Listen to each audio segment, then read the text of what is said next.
Okay, today what we're going to do is we are going to work on a portrait of Robert Burns, okay?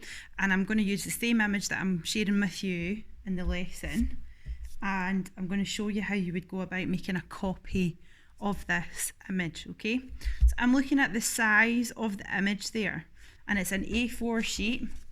We're using an A4 sheet here of white paper, and it's going to be in portrait fashion, not landscape. It's going to be portrait, okay?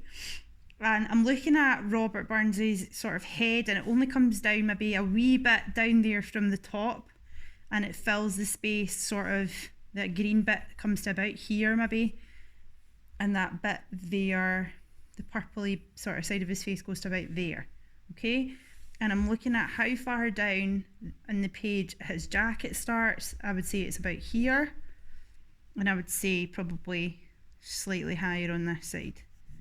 Okay, so I'm just drawing these wee indicators, if you can see them, these little indicators on the page, just to show me roughly where I need to put my drawing. Now I'm working in pencil, so it is tricky to see it. I think what I'll do is actually shift to pen, just so that you can see it a bit more clearly.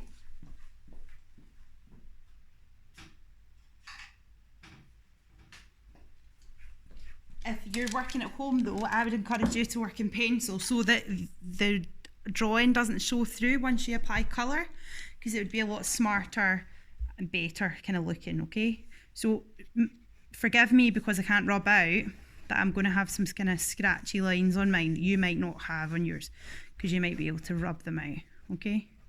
Now the back, it's just the back of Robert Burns's neck there, and there's quite a severe angle, like a bit of a Benny Hill sort of shirt there, okay? So I'm just doing that there, like that. So I've kind of got like that bit of a shirt collar, and over here the shirt comes down at a slightly different kind of angle, and it comes out to the side, so he's got that kind of collar shape, okay? So I've just kind of added that in. I'm looking at his head, and obviously it's more kind of ovally kind of shaped than round, okay? And his chin, everything's kind of pointing as if he's looking this way. He's looking over here, okay? So his chin and everything's angled, and he's got like quite a sort of squared off jaw there, straight up like that. Now his ear sits about here, and it's one of those ears that sticks out at the top like half of a love heart, okay? And then the hair can kind of come in around it, so I'm just putting in the basic shape. If you look at his hair, he's had a bit of premature aging because he died. I think he was only 34 when he died, so he's gone a bit baldy. So his hair kind of drips down to the front there and curves round, and then you just see the edge of the hair sort of here, okay? And it comes up, there's a bit of baldy bit there, and then it sort of starts to come down like this and curve round like that, look, okay? And it starts to kind of curl over his ears because he's a wee bit kind of old-fashioned, obviously, with allowing that. He died a long time ago. And look, the top of the crown of his head there is where all the hair comes from. If you look at the back of your head, or the back of one of your family's heads that has short hair, you can see there's like a crown. It's like a little spiral kind of bit, and it all comes from the back up there. So you can see that I'm starting to get a sort of outline, okay? Now, and this is quite simple the way it's been done. They've got a bit of a space with a few sort of jaggy bits there to show you roughly where the yellow would be, and it's been made very simple and yellow because this is like a kind of pop art version of Robert Burns, okay? And I'll explain a bit more to do with that in the lesson plan, okay? Pop art was a movement of art in the 1960s, and made very much popular by Andy Warhol, and you might be able to Google some images by Andy Warhol. Okay, so I'll probably not explain more about it in the lesson plan actually. I'll probably just stick with what I've said to you so far. So there's the rough kind of collar. I feel like he looks a wee bit like Elvis at the moment actually. Okay, so can you see that just starting to take shape? Okay, just to show us the sort of rough shape. All right, in pen. So when you're drawing a face, you always think in your head that, in my class they'll have heard me say this before, you think in your head that people's eyes are sort of near the top of their head.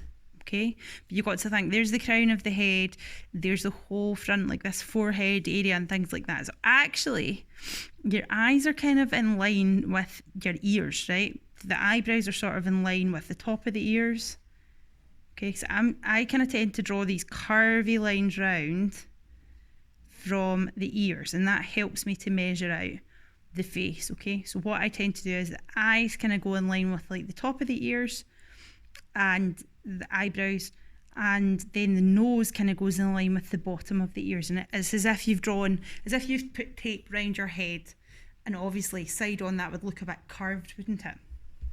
So the eyes are going to come into this space now. This eyebrow is kind of curved, this one has a straight flat bit there, and it goes down like that. Okay, so he's got more of a kind of straight bit. We'll make him a bit modern looking by giving him a bit of a like flecked little eyebrow there. That's trendy just now, isn't it? You see people like waxing up their eyebrows. I don't really get that, but never mind. So his eyebrows are in, his eyes are going to sit in this wee space. So think of his nose first. That's just kind of filling that space there. It's quite simple the way they've done his nose. So eyes, and I know people find eyes very, very difficult, but I want you just to think about what's the top line of the eye, where would that roughly go in that space? And if you look at yourself in the mirror, you can see that actually there's space, and then there's like the eyelid shape, and then there's your eye, and your eye's oval in shape. Okay, has come down a wee bit at that edge. Okay, so that's roughly the shape of his eyes. The pupil of the eye is the most important thing. Do you see the way that I'm adding that in? And I'm adding it in over here, and it's pointing, it's closer to this side of the picture than it is to this side, because he's looking over here, and when you turn your eyes, your pupils move towards the thing you're looking at. Okay, so that's the kind of shape of the eye, and then there's the part where the eyelid meets the eyelid sort of wee bit comes in there, where the socket of the eye sort of folds in. Okay, so it's basically as if you've just followed the same shape as the eye, but you've gone a wee bit more boxy and you've drawn the lines in. Okay, and then underneath he looks like he's maybe had a bit of a late night, because Robert Burns was kind of famous for partying. Okay, so he's got a bit of a line underneath his eye as well. Maybe we want to add that in.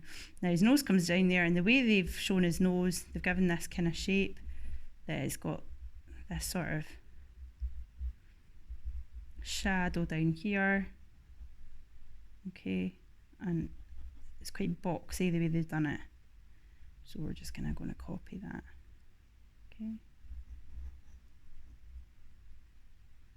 I don't feel like I've got this nose quite right, but I'm doing it quickly. I'm sure you'll forgive me. When you're doing the mouth, so there's the base of the chin there and the nose, and the sort of centre of the mouth will come sort of halfway between these two points. Okay, and he's slightly smiling, so I like to do a wee kind of like indicator of where that central bit of the mouth is, where your two lips meet.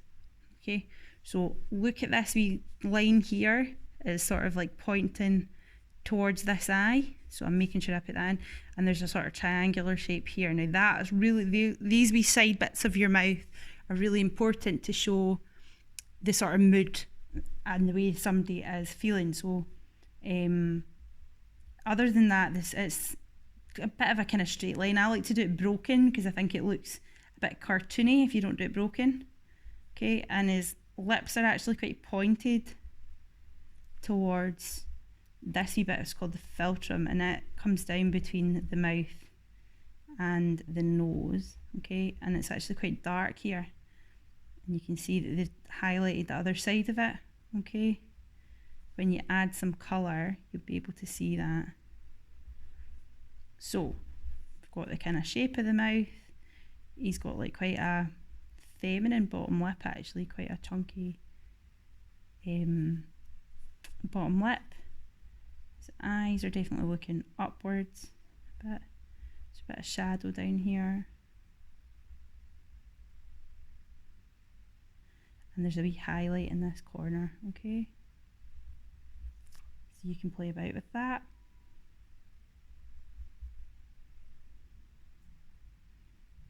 There's a wee brighter bit in the bottom. But you always remember the central kind of bit of the eye is dark, and then it's all kind of like shadow, how the eye's sitting, things like that, okay? And these are going to go, I'm going to use colour to make the rest of it make sense. So, I'm going to do this in 2 installments, this video, because otherwise it's going to take me forever to upload it, okay? So bear with me. Oh, I've forgotten this bit of hair here as well. So he's got this kind of sticky out bit of hair that sort of comes round this side. Alright, so far that's your sort of basic drawing, demonstration on how to do it, okay? And join me in the next video to show how you can add colour.